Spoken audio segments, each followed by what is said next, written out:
Hey everybody, welcome back to Tech Talk. I'm your host Tobiah, and today we're going to be doing a review of the Huawei Mediapad M5. It's Huawei's latest tablet. They had the M3 about a year and a half ago. Maybe it was even longer than that. It's been out for a pretty good amount of time. And the M3 was a decent tablet, but it just wasn't, in my opinion, at the point where I liked it. There were kind of a lot of different issues, software-wise, screen-wise, and it had a micro USB instead of USB-C port. It just wasn't there. I have to say that also the speaker placement and performance was good, but it wasn't great. So, did Huawei make changes enough for me to recommend this tablet? Well, let's find out in just a few minutes. If you haven't been watching my videos, one of the things that I did review before this was the Apple iPad, the 6th gen version, the latest iPad. And I liked it quite a bit from the performance value standpoint, but there were quite a few little issues that I had with the tablet. There is a gap between it doesn't have a fully laminated display, so you do feel that kind of hollowness when you're tapping and stuff. Performance was pretty decent. There's a little lag here and there because of the RAM, not necessarily the CPU. The Apple iPad uses A10, I believe. It's the A10 CPU. It might be the A9. No, I'm pretty sure it's the A10. Whatever's in the Apple iPhone 7. So it's a decent processor. It was Apple's first quad-core processor, but it's not heterogeneous, so it could only use one cluster at a time, either the high-performance cluster or the low-performance cluster. So it's not really a true quad-core. It's more of a dual-core that can switch modes, if you will. So that, along with the low RAM, were kind of some limiting factors. The thing about iOS is that it still performs rather well, even with kind of constrained hardware. Problem is, if you have it for a couple of years, you're going to really be seeing that constraint on the hardware, which is something I don't like that Apple does. A lot of manufacturers, when they put mobile chips in tablets, they really do kind of underperform them, which kind of sucks. Even this Huawei Mediapad is not using the latest generation Kirin chip, which is the 970. It's using the model before that, which is the 960. But the difference is the Kirin chip is a true octa-core processor, and it actually has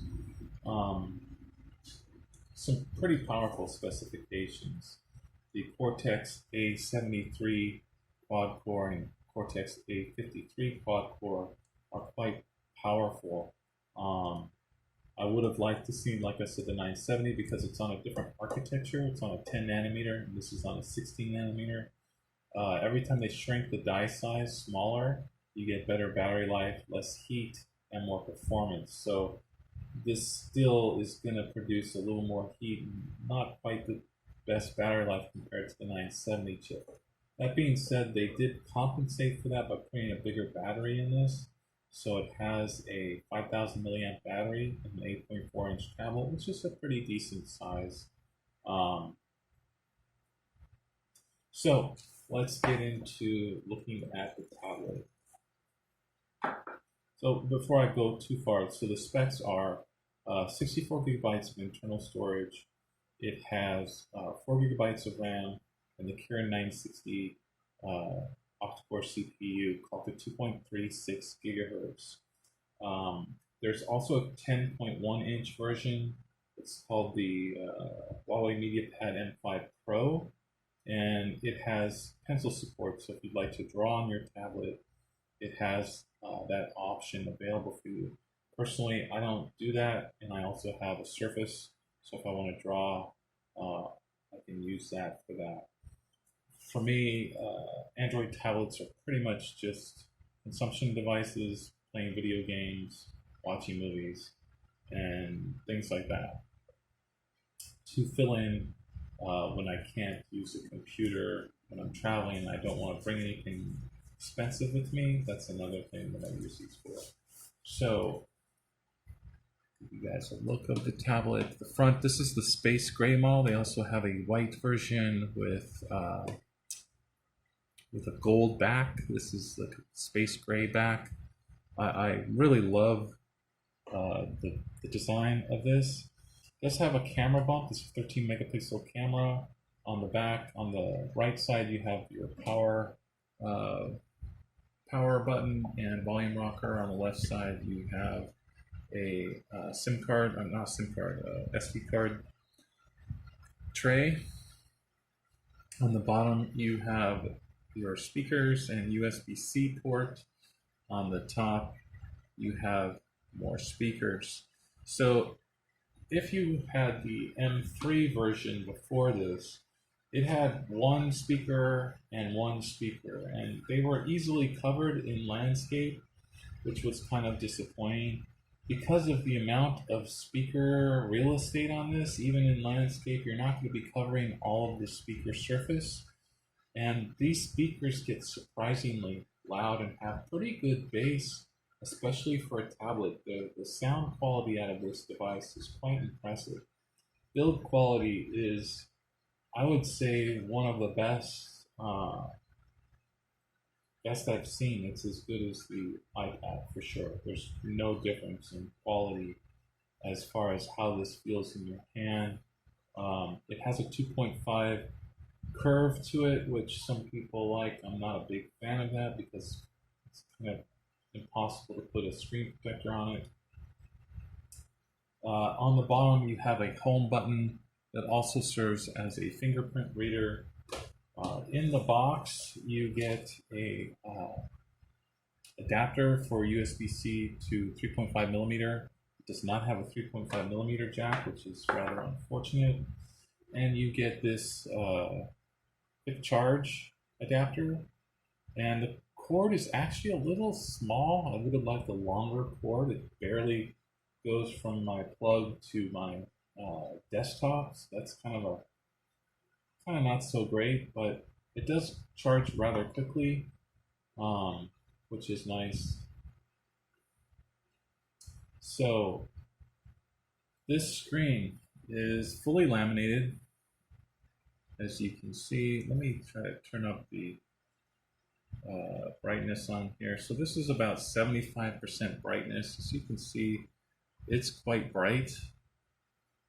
And viewing angles are absolutely excellent. There's really no change no matter how you're viewing this. There's very little IPS glow, very little bleed around the edges. I'm really, really impressed. I think this is probably the best LCD IPS screen I have ever seen on any device, including phones. It's 2K resolution, so the resolution is quite good, quite detailed. And because of the octa-core processor, everything runs really quickly. It's just very snappy in day-to-day use. On the Antutu score, it got 177,000, which, you know, on some of the higher end phones, you're getting 280,000, but 177,000 is quite a respectable score. It's quite powerful for what it is. You can run pretty much any game that you want on this with no problems. It has the G71 Mali GPU, which is one of the newest ARM GPUs that you can use. So it's a very, very fast, very strong graphics chip in here. Again, it does have the full 2K resolution, which if you want, you can change that. You can automatically lower the screen resolution to help save power. Personally, I'd rather have better resolution. Battery life on this thing is quite good, even when you're streaming or doing heavy tasks. I streamed a whole video through Google on this device. I watched the hour and a half, almost 2 hour video, and I think I'd been using it for a couple hours before that, and only went down to 85%. So screen on time on this is probably in the 8 to 12 hour range, maybe even higher than that. But I would say on the conservative side, you're probably going to get at least 8 hours. On the higher end, if you lower your settings and things like that, you'll get even more. The screen gets quite bright to me. I mean, this is, you can do it on 50% and it seems, maybe a little more than 50%. It seems quite adequate, even in bright light. And again, like I said, the build quality on this is just phenomenally nice. It feels really solid. There's no flex, there's no creaking. It's one of the nicest tablets I've owned in a long time, to be quite honest. It's nicer than any Android tablet that I've purchased yet. Way better than the M3. The M3 had a couple of different issues that I didn't like, which one was the 3.5mm jack was really tricky. You had to really push it in a certain angle. It just felt like it was going to break. The speakers, like I said, were okay, but the speakers on this get really loud. And then finally, the CPU was just powerful enough, especially with the 2K screen. It struggled just a little bit, especially in graphics, because it had the Mali 880 MP4 version. I'm not sure how many cores the G71 has on this, but it's considerably better, like I said. So let me see if I can open, do a video for you guys so you can hear, or we'll just do a SoundCloud.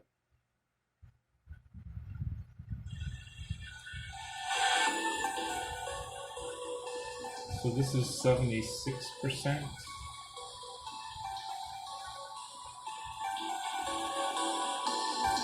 About 80%.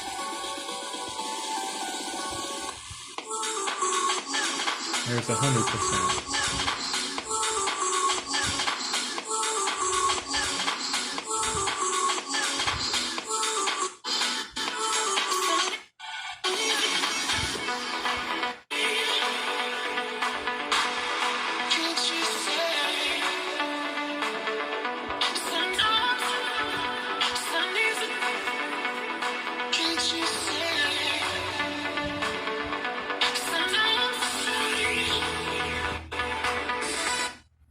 So you can also use the fingerprint reader. Instead of having on-screen back home buttons, you can use the fingerprint reader as a home button, back button, and then as a recents button. So we can see our recents, scroll through them. So that's quite a nice feature. There's nothing that's illuminated on the bottom, so you just kind of have to figure out where it is, and then it's just kind of like gesture support, which works fine. And the fingerprint reader works pretty good. It's pretty fast. I'll show you. It's pretty much instant.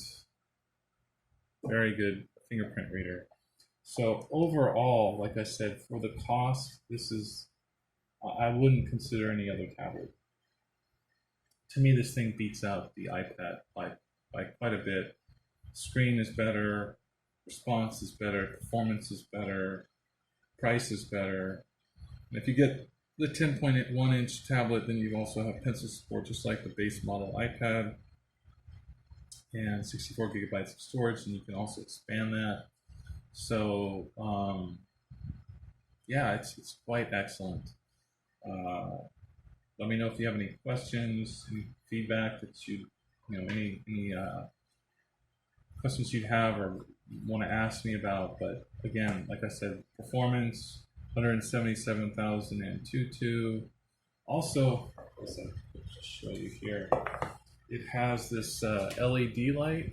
Let's see if you can see that. See how that goes on there. So that indicates when you have emails. It also tells you when the tablet is charged, when it's plugged in. It'll be yellow if it's not 100%, and it turns green. So that's a really nice little feature. I like when tablets have a LED indicator light like that. Not too many have that feature. So overall, like I said, they've improved all the weaknesses of the M3, made it even better, used the same laminated screen. I think it's actually a better screen than the M3 as well. Just the color reproduction, the blacks are absolutely fantastic. I mean, I'm really blown away. I know U.S. government has warned people about using Huawei products, but I think that's more of an issue with phones than it is with tablets, since you're not on a mobile network, you're just using Wi-Fi with this. So yeah, do I recommend the Huawei Mediapad M5? I absolutely do. It feels like a premium device. It performs like a premium device, and it's actually quite affordable. It's not a cheap tablet, but compared to your Samsung or Apple tablets, it actually is cheaper. I do like the 8.4-inch size. To me, for a tablet that is for consumption, not for production, this is the sweet spot. 10.1 inches is great, but it's a little too big. This is just a nice in-between size. You're never going to get fatigued holding it. Still has good battery life, big enough screen that you can see everything. Just a fantastic device. If you do want content creation, I really don't think there's anything other than the Surface for that. If you want a tablet that you can actually get work done, those are quite nice, and they have some good deals on them. So that's my review of the Huawei Mediapad M5. It's a strong recommendation. And stay tuned. My next review will be the Aorus X5 version 8. I'm really excited to get that. It's on back order or special order from B&H Photo, so it's going to be a little while before I get that particular unit. But when I do, I will definitely do a review on it. And that's it. Thank you guys so much for watching. I hope you enjoyed this video. Again, this is the Huawei Mediapad M5. Yeah, highly recommend it. You can get these on Amazon, and pretty good price.